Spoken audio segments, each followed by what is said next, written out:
Houston, Texas. We're going to show you the faces of two men accused of committing murder here. You might know where they are right now. Tonight, they're America's Most Wanted.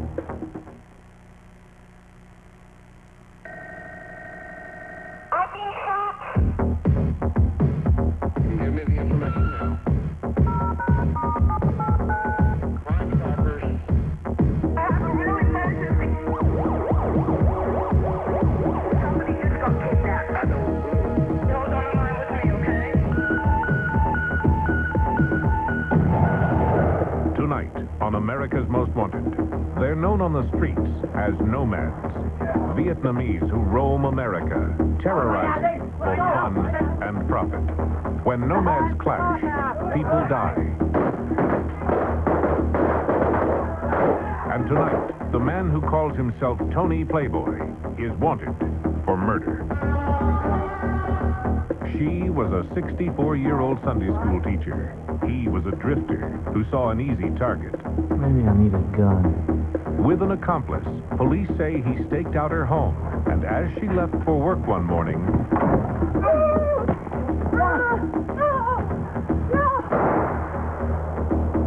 tonight, Lance Bedgood is wanted for murder. Last Sunday, you watched his profile, then tracked down this accused killer in only 90 minutes. Tonight, in Bakersfield, California, Paul Boland is behind bars. And this L.A. gang member thought he could hide in the attic of a St. Louis home. He was wrong. Couldn't go out, couldn't be seen too much. I didn't want to live like that too much longer. Thanks to you, he's under arrest, facing 6 counts of attempted murder. Darrell Bailey, one of America's most wanted.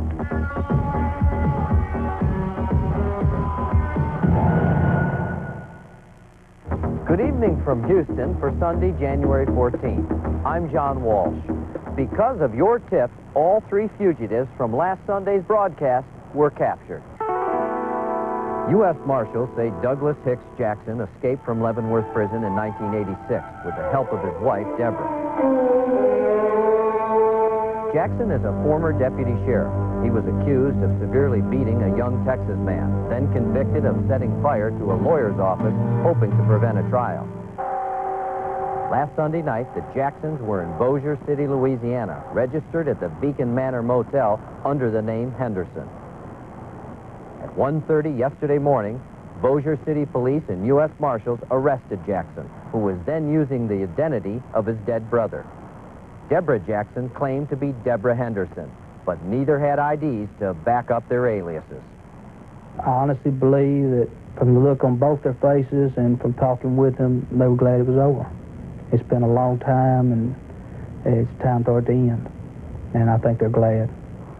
A Bossier City woman recognized Douglas Jackson last Thursday and called police, triggering a stakeout at the motel. The Jacksons were packing up to leave. And thanks to an Illinois viewer, accused killer Paul Boland was captured in near record time.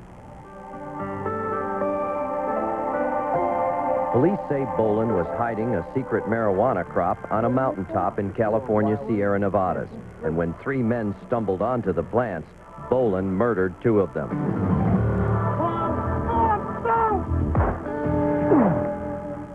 Daddy, can I go? No, you can't. You gotta stay Steve here. Mincy had joined friends and family on a weekend camping trip in the mountains.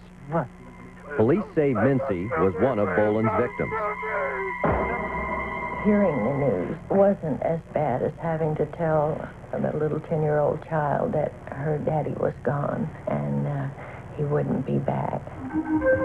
Boland meant to kill Jim Wilson, too, according to police, but Wilson survived, shot and severely injured by his ordeal. I kept moving after night and pretty much fell down the mountain. I got back up and went probably a couple more hours over the mountains and down into a farm. Last Sunday, in just 90 minutes, your tips placed Boland near Chicago in suburban Elmwood Park. Police moved in on this house and found Paul Boland inside, watching a football game. When I hung up the phone, I turned around and I said, "They got him, Bobby, they got him." Tonight, Paul Boland is in custody in Kern County, California, where he faces 2 counts of murder. Our 4th capture of the week took place on Monday in St. Louis. Like many boys growing up in tough South Central L.A., Darrell Bailey joined a street gang. You know you got the blast tonight, blood.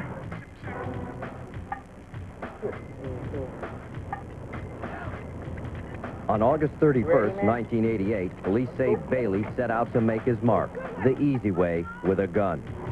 According to police, he rode through rival gang territory, shooting randomly into crowds of innocent people, at one point stopping just long enough to gun down 14-year-old Jerry Huff as he cleaned his brother's car.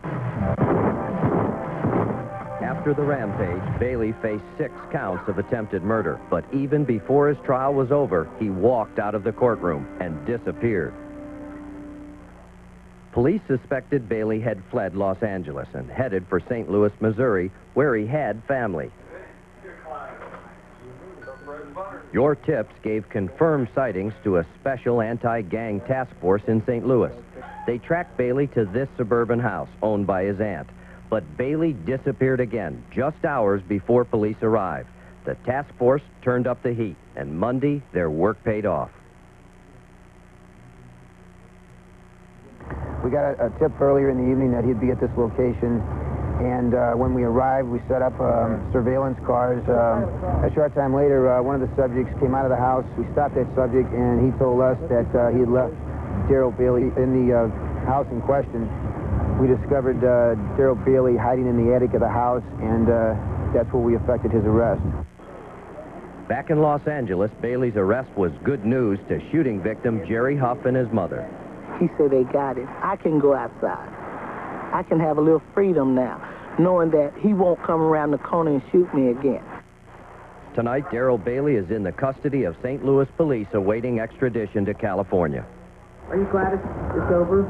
Yeah, but I'd rather have it lawyer. Right now, I'm just hoping that goes through. In all, your tips have now captured 91 fugitives. And we'll be right back from Houston with tonight's first case. Next on America's Most Wanted, the search for the enforcer of a Vietnamese gang, wanted for murder in Texas.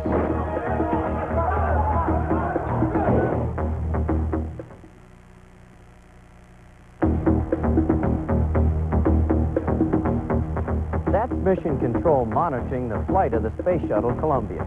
Welcome back to Houston. This is Kima, where fishermen bring in the day's catch of shrimp. Many are Vietnamese immigrants living a new life in America, but others brought violence to this land. They're roving gangs of young Vietnamese criminals born in the chaos of war. They're called the Nomads. I'm warm.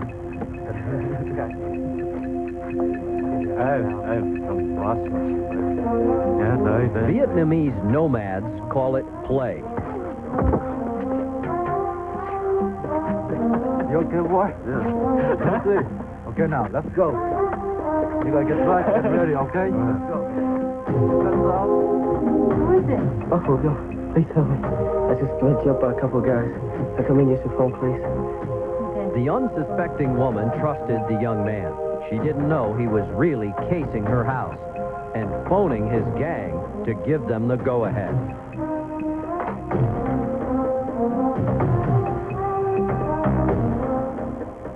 "15 minutes after the young man left,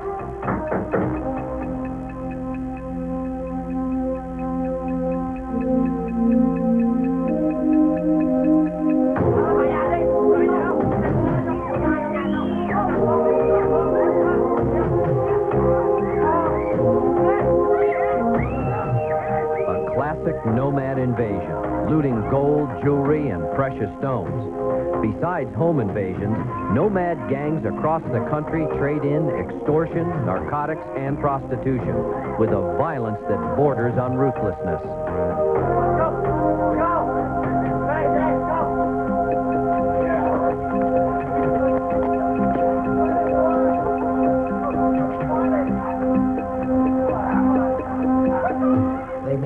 One day, commit a robbery, burglary, auto theft, may be in New Orleans the next day, they may be in New York, Toronto.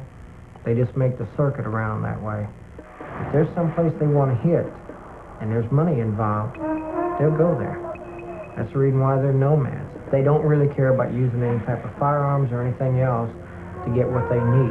They love the intimidation factor, and if it means using a lot of firepower, that's more to them that makes them look bigger within the group.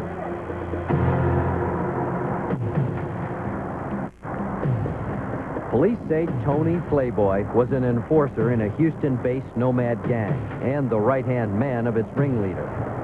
In 1988, police say Playboy became a leading figure in a lethal rivalry with nomads from Port Arthur, a gang war over turf, women, and honor.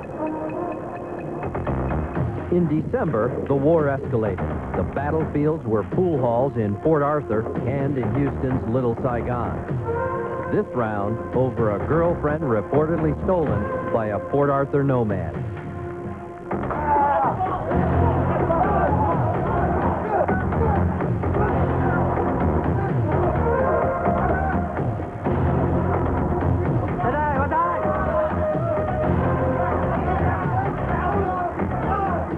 Police say the fight ended only when the Port Arthur nomad finally confronted his Houston rival.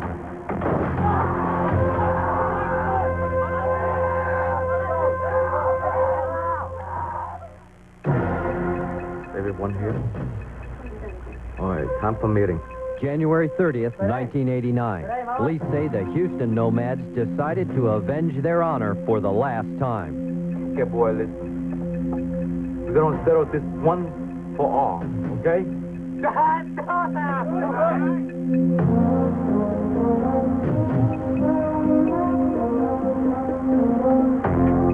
The chosen killing ground was Giles Sandwich Shop in Houston's Little Saigon, mid-afternoon on a busy shopping day. A handful of Port Arthur nomads were inside.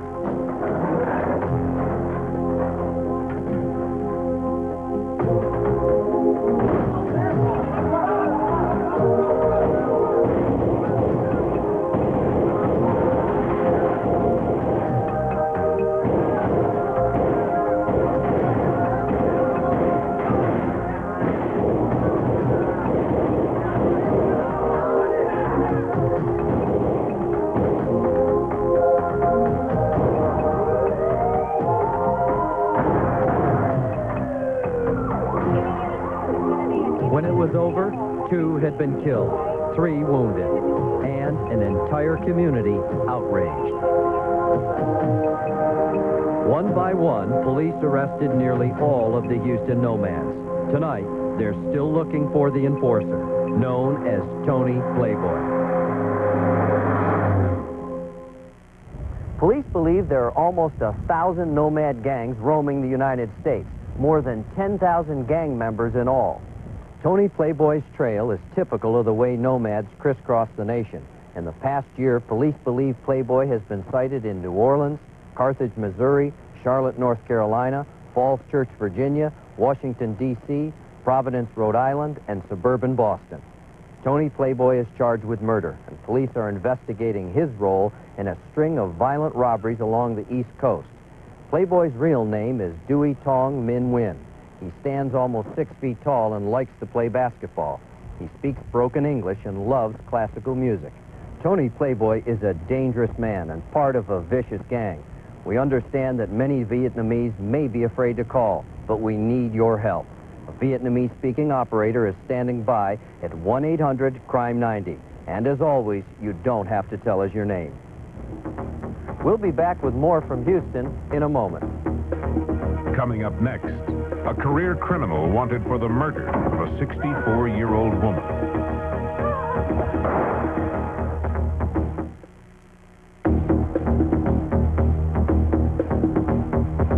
Welcome back to Houston. The peaceful Shepherd Park Plaza neighborhood seems an unlikely spot for a brutal killing. But 3 years ago, a woman living in this house walked into her garage to find a murderer waiting.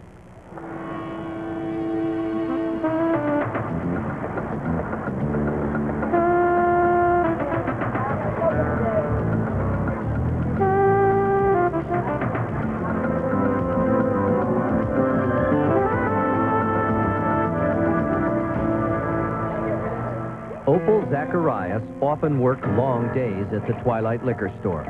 She and her husband had owned this downtown Houston business for 40 years. Her husband, Herbert, was recovering from heart bypass surgery. He was only able to work part-time anymore. But Opal Zacharias didn't mind. Give me a bag of Winston's. Okay, coming right up.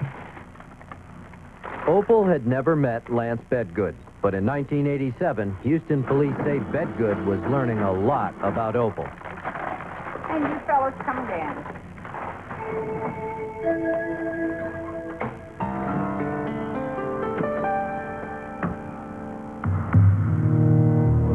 See the rock she was wearing? That's my landlady. Yo, Coos loaded. Yeah? Yo. They leave for work every morning about 8 o'clock. Now, there's a garage where you can hide, wait for them to come out, take them by surprise. They're too old to put up a fight. I hear they keep all their money in a safe in the house. You know they gotta be loaded. It's the perfect setup. Maybe I need a gun, just in case. Lance Bedgood is a career criminal. He's been a burglar since he was 13 years old. He's been to the Texas Department of Corrections 4 times, which he escaped the last time. He knew just enough about Opal Zacharias that it made her a good target for him in his burglaries. What Bedgood didn't know about Opal is that she would have given him anything he had asked for. Everyone who knew Opal said she was generous to a fault. And at St. James Lutheran Church, Opal could be found every Sunday, teaching that same charity to a Sunday school class full of children. Her first priority was family. My uncle, after having had heart bypass surgery, of course, was pretty ill when he got home from the hospital, and she took care of him, stayed with him, and got him going again. She did a lot for me.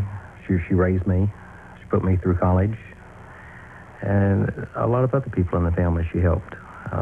And a lot of people who weren't in the family that were not as fortunate as we were, she helped.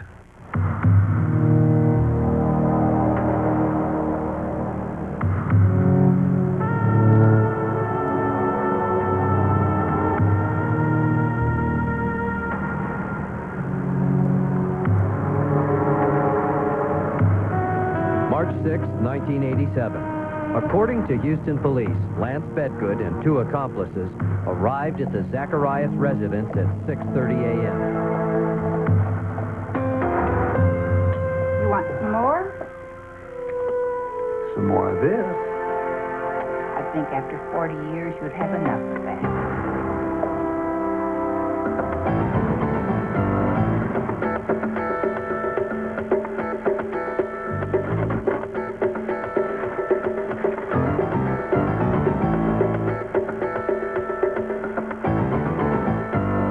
They had a plan. Bedgood and 1 accomplice would wait in the garage until Opal and Herbert came out, then jump the couple and make them open the safe. But police say Bedgood's plan didn't work. Herbert came out alone.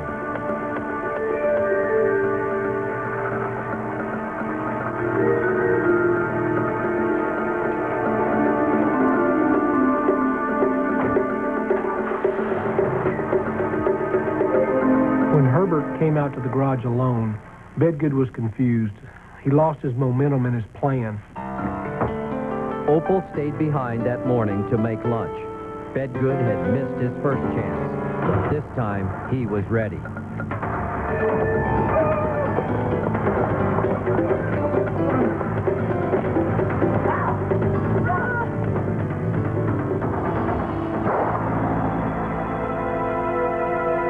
Lance Bedgood shot Opal 1 time in the pelvis. This caused her to fall to the ground.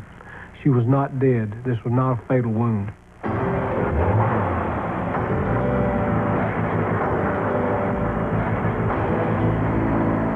Lance jumped in her station wagon and backed over the top of her and drug her body 40 feet down the driveway. What makes it so senseless and so ironic that there was no money, there was no safe. It was just wishful thinking on Lance Bedgood's part. Police say this is the gun that Lance Bedgood used to murder Opal Zacharias. It's a .38 caliber revolver, and after the murder, it made its way to Laredo, where it was confiscated by the U.S. Border Patrol. Take a look at these 1978 photos. You can see the scar over Lance Bedgood's right eye. He was last seen in a strip joint in Atlanta, Georgia in July 1988. Police say Bedgood is a substance abuser. Alcohol, marijuana, heroin, and methamphetamine. Bedgood has tattoos on his arms, legs, and chest. There's a large tattoo of a stagecoach being attacked by Indians on his back, but police have apparently never photographed it. Bedgood wears dentures, but police say he steals other people's false teeth to change the look of his face. Bedgood's known to carry .38 caliber and 9mm handguns. Don't try to apprehend him. Call our hotline at 1-800-CRIME-90, and remember, it's a free call from anywhere in North America. We'll be right back with more from Houston, but first, this week's Missing Child Alert. Have you seen this child? Amy Mahalovic vanished after school in Bay Village, Ohio, October 27th. Amy stands 4'10", weighs 90 pounds, and has blonde hair with brown eyes. Call now if you've seen her.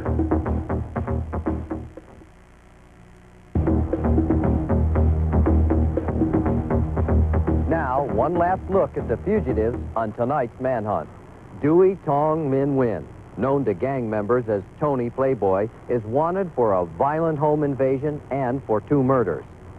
And police say Lance Bedgood shot a 64-year-old Sunday school teacher, then crushed her to death with her car.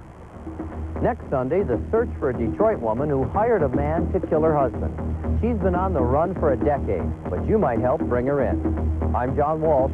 Good night from Houston.